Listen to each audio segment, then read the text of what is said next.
Ketika orang kesusahan, sangatlah wajar ia membutuhkan penghiburan serta simpati dari orang-orang di sekelilingnya.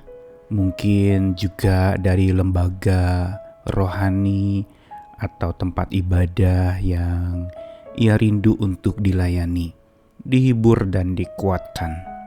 Namun ada kalanya justru saat dimana seseorang mengalami kesusahan yang berat, ia tidak menemukan penghiburan-penghiburan itu.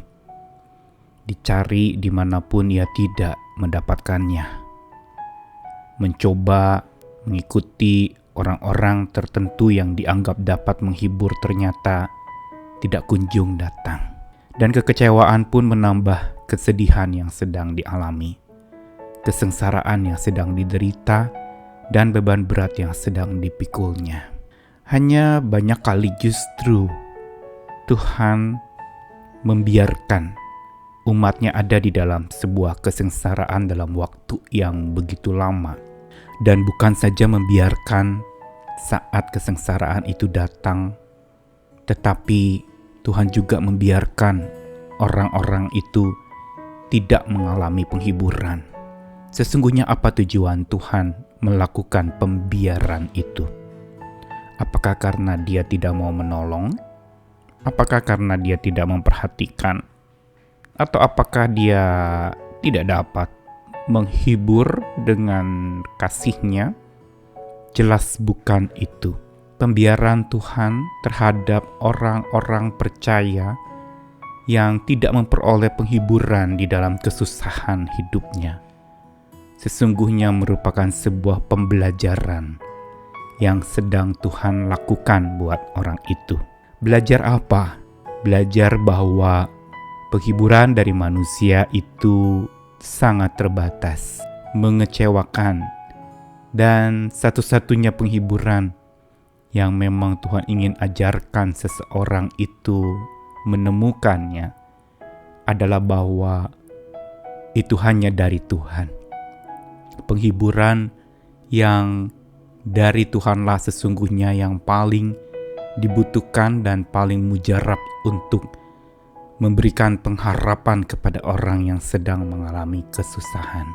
Karenanya Tuhan seringkali membiarkan kita tidak terhibur, justru agar kita terhibur oleh kasih-Nya. Saya Nikolas Kurniawan menemani di dalam Sabda Tuhan yang menyapa lagi hari ini, masih dari renungan-renungan penghiburan yang akan menguatkan kita di masa susah yang sedang melanda hidup ini.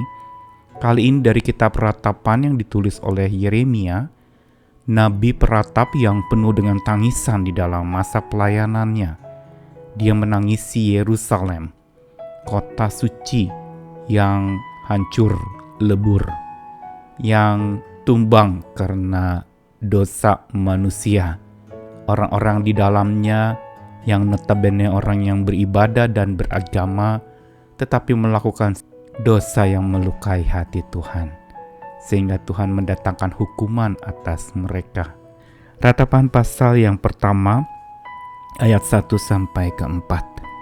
Ah, betapa terpencilnya kota itu, yang dahulu ramai. Laksana seorang jandalah ia, yang dahulu agung di antara bangsa-bangsa, yang dahulu ratu di antara kota-kota, sekarang menjadi jajahan. Pada malam hari terseduh-seduh ia menangis. Air matanya bercucuran di pipi. Dari semua kekasihnya tak ada seorang pun yang menghibur dia. Semua temannya mengkhianatinya. Mereka menjadi seterunya. Yehuda telah ditinggalkan penduduknya karena sengsara dan karena perbudakan yang berat. Ia tinggal di tengah-tengah bangsa-bangsa, namun tidak mendapatkan ketentraman. Siapa saja yang menyerang dapat memasukinya saat ia terdesak. Jalan-jalan ke Sion diliputi duka cita, karena pengunjung-pengunjung perayaan tiada. Sunyi senyaplah segala pintu gerbangnya. Berkeluh kesahlah imam-imamnya, bersedih pedih darah-darahnya, dan dia sendiri pilu hatinya. Ratapan 1 ayat yang ke-16 sampai 17. Karena inilah aku menangis, mataku mencucurkan air, karena jauh daripadaku penghibur yang dapat menyegarkan jiwaku. Bingunglah anak-anakku karena terlampau kuat si seteru. Sion mengulurkan tangannya, tapi tak ada orang yang menghiburnya. Terhadap Yakub dikerahkan Tuhan tetangga-tetangganya sebagai lawan. Yerusalem telah menjadi najis di tengah-tengah mereka. Lalu ratapan pasal 3 ayat yang ke-24 sampai ke-26. Tuhan adalah bagianku, kata jiwaku. Oleh sebab itu aku berharap kepadanya. Tuhan adalah baik bagi orang yang berharap kepadanya. Bagi jiwa yang mencari Dia adalah baik menanti dengan diam pertolongan Tuhan. Masa-masa pembiaran Tuhan terhadap umatnya bukan tanpa maksud, tetapi justru Tuhan ingin mengejar lagi umatnya agar lebih mengikut Dia lebih dalam. Yerusalem kota suci, kota ibadah di mana banyak orang-orang beragama. Yerusalem menjadi pusat orang menyembah Allah pada waktu itu. Tapi itu semua pudar, hilang, lenyap, hancur berantakan. Dan digambarkan kondisinya adalah sunyi sepi. Malam hari Yerusalem menangis terseduh-seduh. Air matanya bercucuran di pipi dan tak seorang pun yang menghibur dia. Berkali-kali dari ayat yang dibacakan tadi, tidak ada orang yang menghiburnya, tidak ada orang yang menghampiri dan menguatkannya, dan tidak ada pula orang yang datang untuk menyegarkan jiwanya. Mengapa ini terjadi? Padahal Yerusalem adalah kota yang diberkati. Mengapa ini terjadi? Sama seperti kita juga bertanya mengapa rumah ibadah sekarang serasa seperti mati. Tidak dapat dikunjungi, bahkan semua kegiatannya pun dihentikan. Tertutup rapat. Kalau boleh didramatisir, maka banyak rumah ibadah pun yang sedang menangis karena tak ada yang menghampirinya lagi. Namun sesungguhnya Tuhan ingin mengajarkan lewat pembiaran yang begitu lama menimpa banyak orang percaya hari ini. Dilanda sakit penyakit, dilanda berbagai macam beban berat dan kesulitan hidup. Tuhan mau memberikan pembelajaran agar sungguh mereka bukan sekedar datang ke rumah Tuhan sebagaimana Yerusalem disebut sebagai rumah Allah itu, tetapi mereka datang kepada Allah sendiri dan seharusnya datang menyembah kepada Tuhan secara langsung.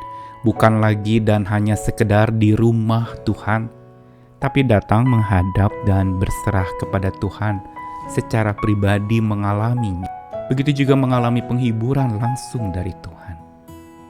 Dan untuk itu Tuhan membawa seseorang di dalam pembiarannya, kondisi yang sulit, yang begitu berat, untuk supaya orang-orang belajar, menemukan dan mendapati bahwa penghiburan yang dari Tuhan itulah yang paling manjur, berkhasiat, mampu untuk mengubahkan seseorang, mempertobatkannya, agar datang hanya kepada satu-satunya penghibur sejati, yaitu Tuhan. Tuhan sunyi bukan Ia tidak peduli. Tuhan senyap bukan Ia tidak tanggap. Ia biarkan hidup berat penuh ratap tidak terhibur dari umatnya, agar orang datang dekat penuh harap hanya kepada Tuhan Sang Maha Penghibur. Datanglah kepadanya saat ini juga. Nantikanlah penghiburan yang daripadanya dengan diam, karena penghiburan manusia terbatas, sedangkan penghiburan yang dari atas itu tidak ada batasnya. Selamat berserah diri. Amin.